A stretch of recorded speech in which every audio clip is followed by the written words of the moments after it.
Hello and welcome to the podcast that in theory is meant for anybody, but in its execution won't be for everybody. I am your host, Ricky Patterson, back with another episode of the Soul Food Podcast.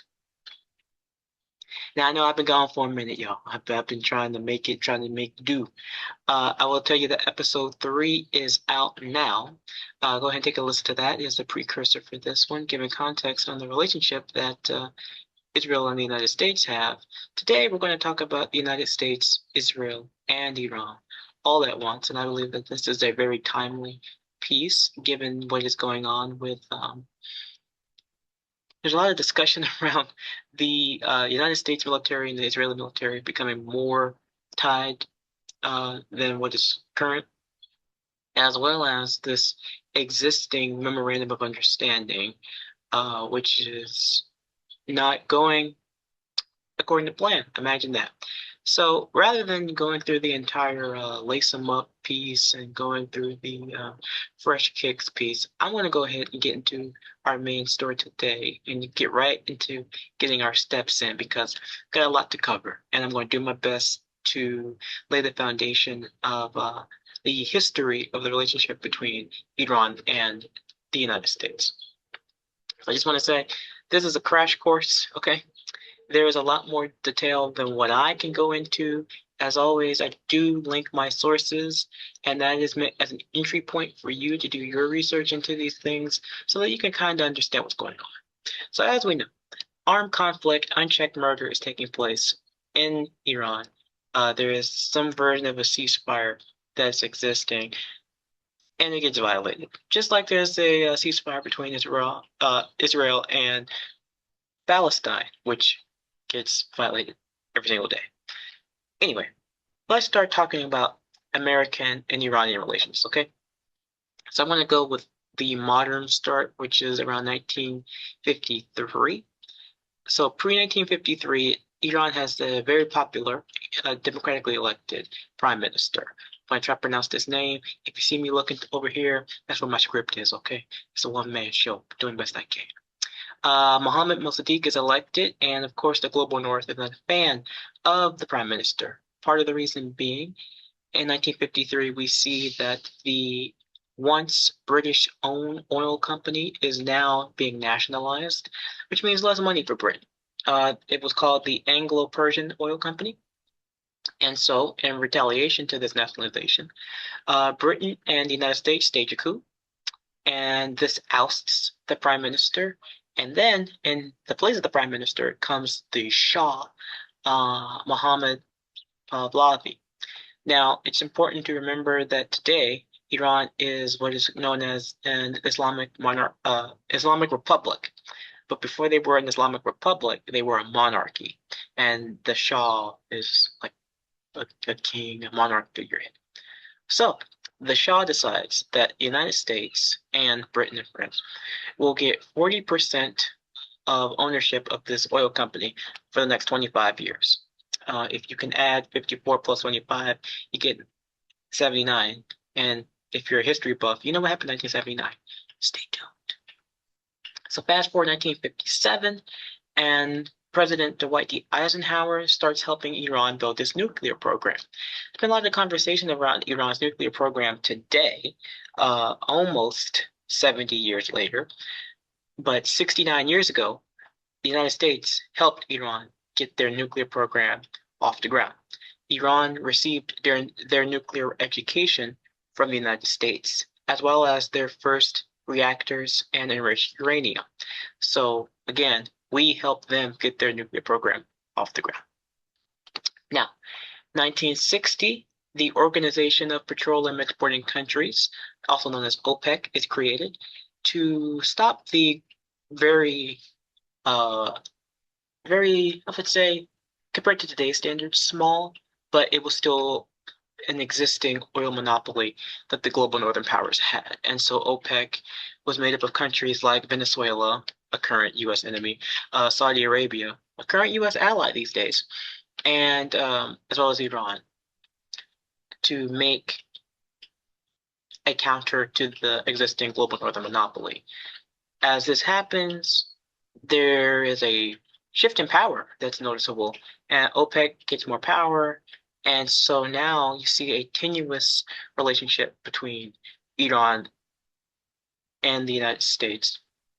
And so, kind of how the U.S. has a strong relationship with Israel today, back then, the United States said, well, we really need Iran because of the access they have with OPEC. If we are allied with a country that holds power with OPEC by association, we too hold power.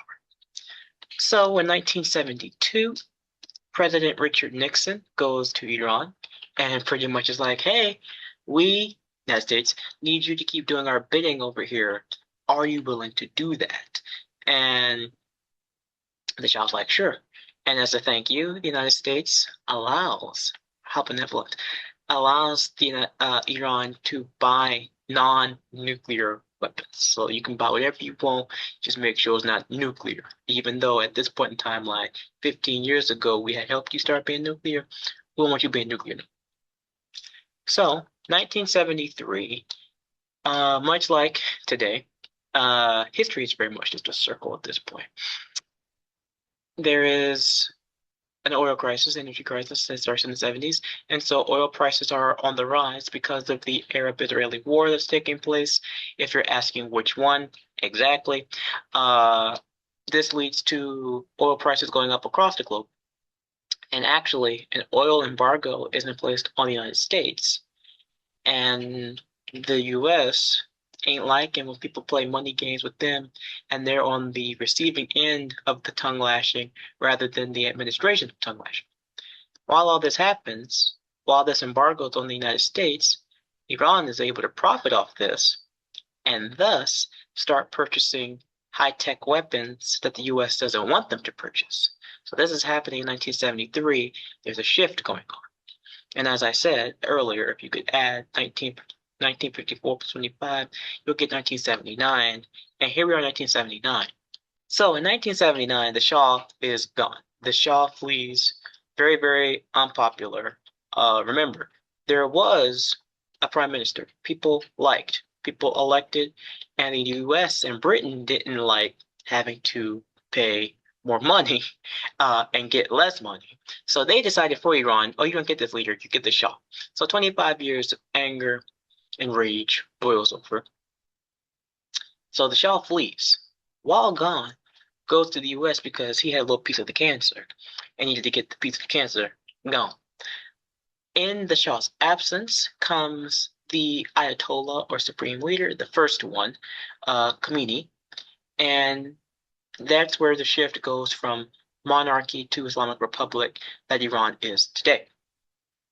This new form of governance changes not only Iran's relationship with America, but Israel as well. So now we're going into the 80s, and that shift that happened kind of just kept going. So we are now in a 47-year hostility part of our relationship with Iran. So you may have heard in your history classes about the hostage crisis that had happened in the late 70s, and it went into the 80s and went into the 1980 presidential election and was used as a talking point against Jimmy Carter. So that ends when Reagan comes into office. But it was that capturing of hostages that made a complete line in the sand. So the hostage crisis happened because Iran wanted the Shah back. The United States kept the Shah here. They wanted to have the Shah extradited, which pretty much means they wanted to criminally charge the Shah. The U.S. would not send the Shah back, so the hostages were taken. But Iran was like, okay, we're going to keep your people till you give us who we want back. The hostages end up getting released, and the U.S. says, and by the way, we won't interfere with Iranian politics anymore. Iranian politics are strictly for Iran. I laugh in present day current events. Going into more of the 80s, there is the Iran-Iraq war that happened from 1980 to 1988, the U.S. ends up supporting Iraq and aids them in their war efforts. Fast forward to the Iran-Contra affair, which you might have heard of in your history classes also. And in this one, the U.S. ends up selling weapons to Iran to get the last of the hostages. Because at this point, America didn't have all the hostages yet. And Ronald Reagan couldn't blame Jimmy Carter no more. Jimmy Carter gone. Ronald Reagan now under fire. So what does America always do? It just pays for stuff. So it was like, okay, we will sell you some weapons. Iran purchases weapons. U.S. takes the money from the weapons and then spends that on another country's politics, this time Nicaragua, and they start supporting the Contras so that the Contras were what would you call it? A protest group. They were protesting their own leadership. Are you seeing a pattern here? The U.S. didn't like the current Nicaraguan leadership, paid for not to do a coup. They paid another protesting group to say, hey, get rid of this. And while that happened, Ronald Reagan lied and said that was not happening when it very much was happening. Had Iran not purchased these weapons, there would have been no money. So I like to think, or think about rather, what was more important, having Nicaragua under a new government or getting the hostages back? What was more important for Ronald Reagan? Anywho, fast forward to the 90s now. The Persian Gulf War is taking place, mainly between the United States and Iraq. Iran said that they were going to be neutral, but of course the U.S., out of trauma, says that they don't think Iran is neutral. They think that Iraq is who Iran wants to lose so that Iran can take over the region. Operating out of this fear, the U.S.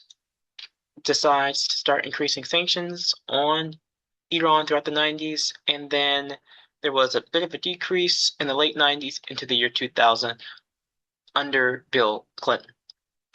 So, as you can see, very much a crash course because we just went way through the 50s, the 60s, the 70s, the 80s, the 90s. I encourage you to do some reading. It is quite interesting to see and read all these things, and very, very difficult to try and get this all in. So thank you for sticking with me. So now we are in late 2001, early 2002 at this point. 9/11 has happened, and the U.S. wants to go after who they believe did 9/11, which is Al-Qaeda and the Taliban. So the U.S. starts working with Iran secretly to fight the Taliban. Iran's cooperation was a backdoor for the United States to get into the region in the first place. So they're working together in secret to go after the Taliban as the United States invades Afghanistan. Publicly, though, in 2002, during the State of the Union, President George W. Bush decides to call Iran an axis of evil. And unsurprisingly, Iran decides to stop working with the United States in private. So there is no entry point anymore, which then becomes furthermore unsurprising in 2003 when the other Iraq war happens with the United States and Iraq. Iran decides to support Iraq.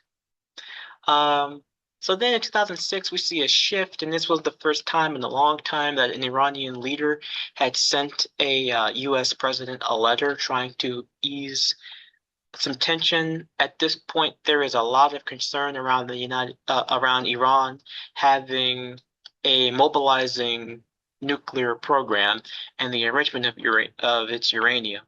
Everybody was freaking out about this since the 70s, but the sitting president wanted our then sitting president to know that this was about keeping civilians safe, and so they had to have a program. So now we're in 2015, and you may have heard these five letters, JCPOA, a lot since then, and definitely a lot now.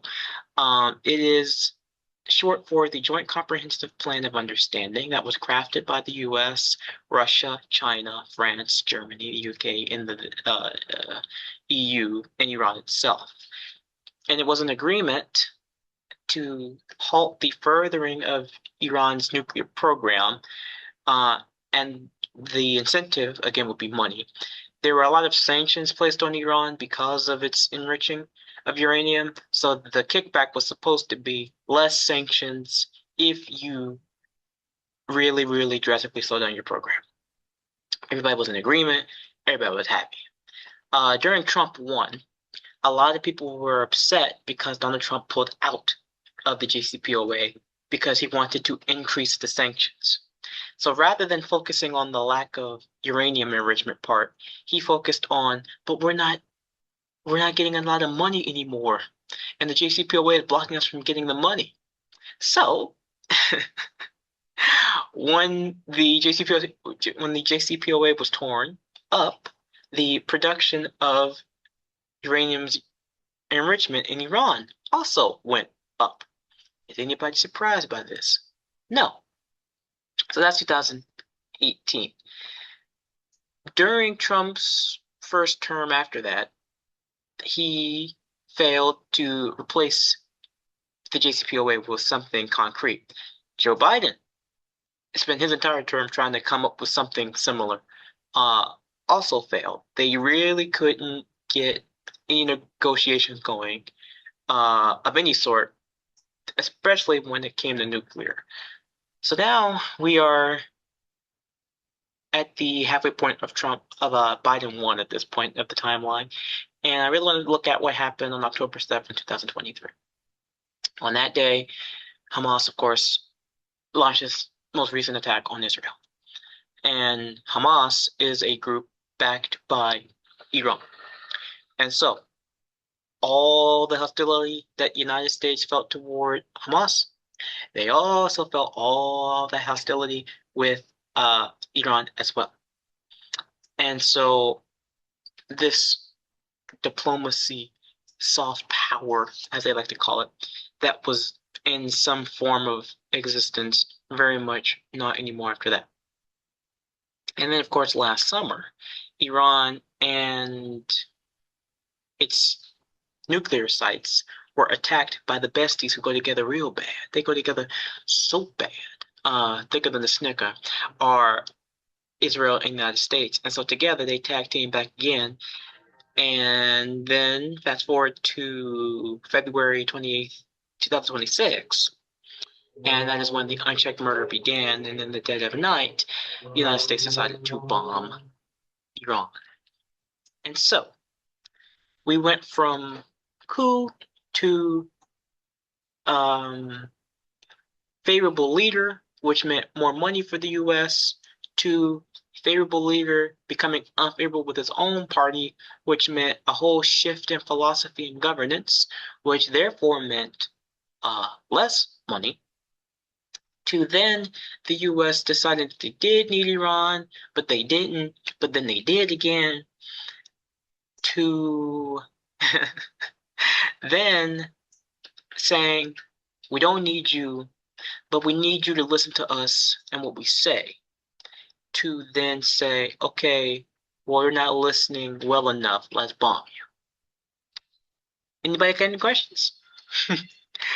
So let's put Israel in the conversation for a little bit. I know, we got to do it because we'll get to that in a second.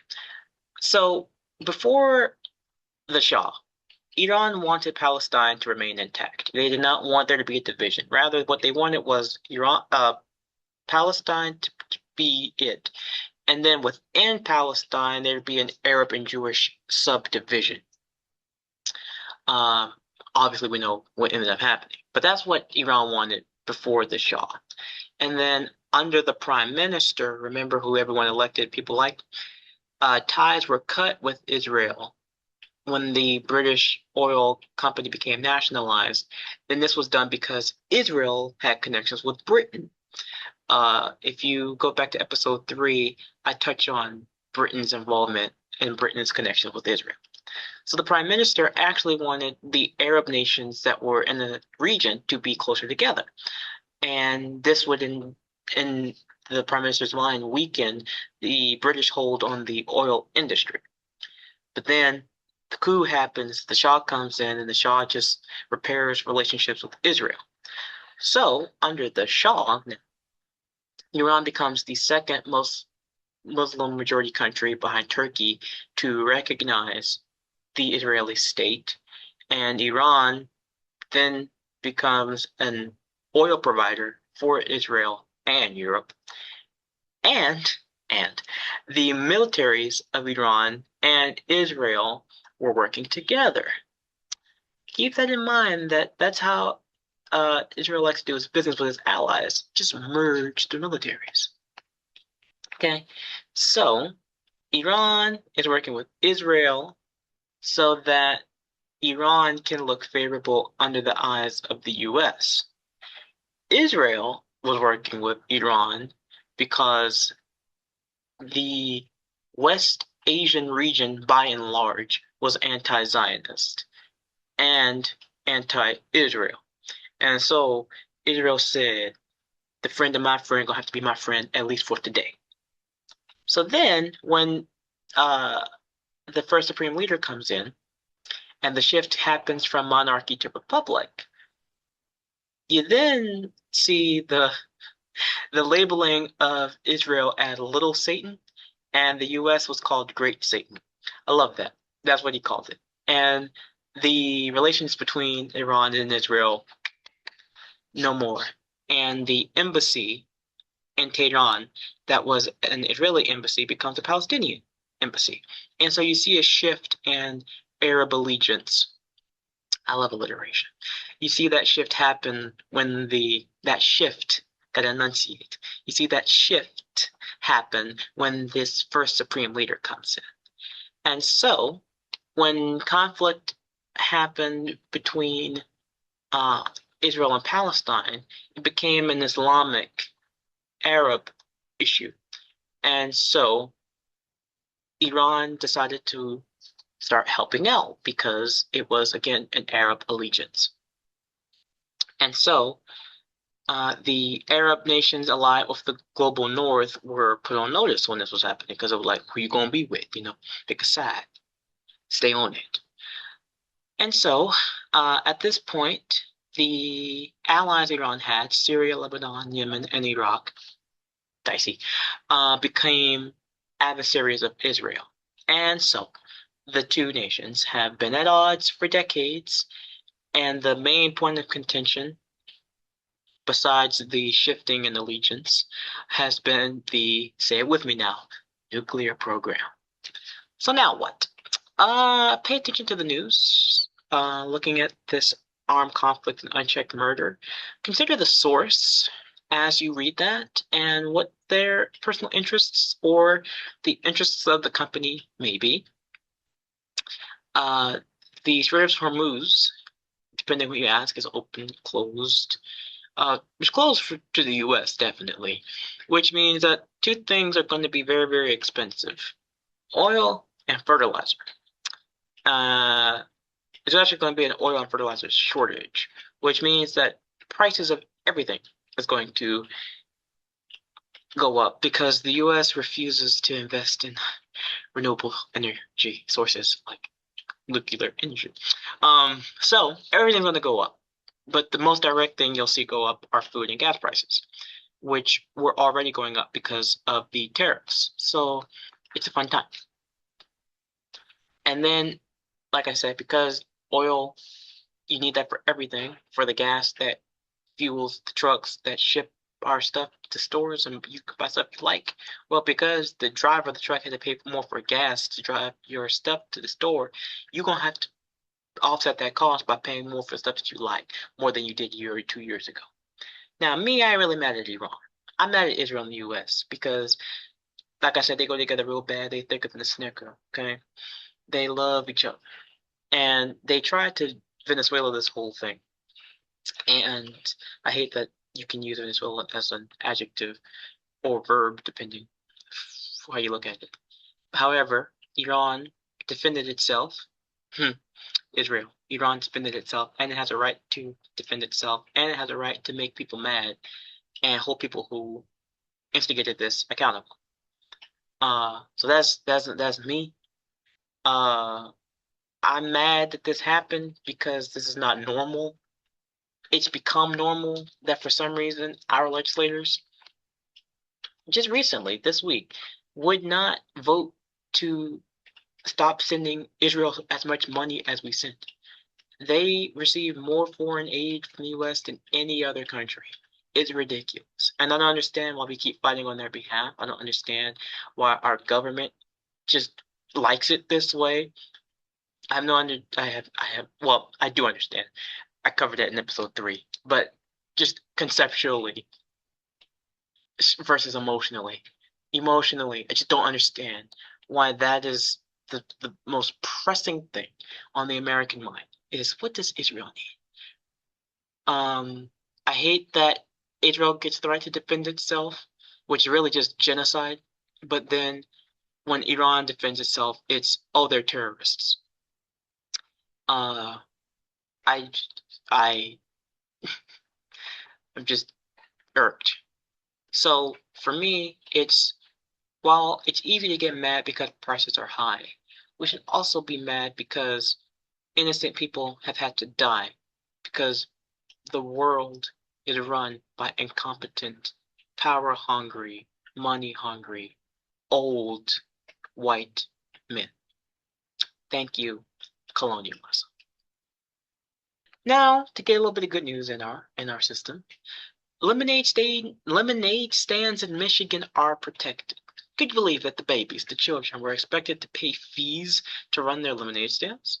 Well, State Representative Cam Cavett is sponsoring a law that keeps children protected from these fees so long as the beverages are non-alcoholic, which I like my lemonade non-alcoholic, and the operation makes less than $5K a year. The babies ain't making it like that.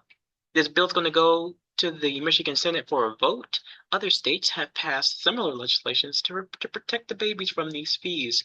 And of course, colonialism and institutional whiteness never really understood that you can help your neighbors in your community and not make money. Now, next episode, we're going to be bringing in a good friend of mine, Leah Arteaga, in to talk about food insecurity, food apartheid, and food deserts. I want to thank you very much for letting me be a special part of your day. Remember that your presence is protest and your joy is the armor that will keep you safe and protected always. Until next time, take care and to go spread some love. Bye-bye.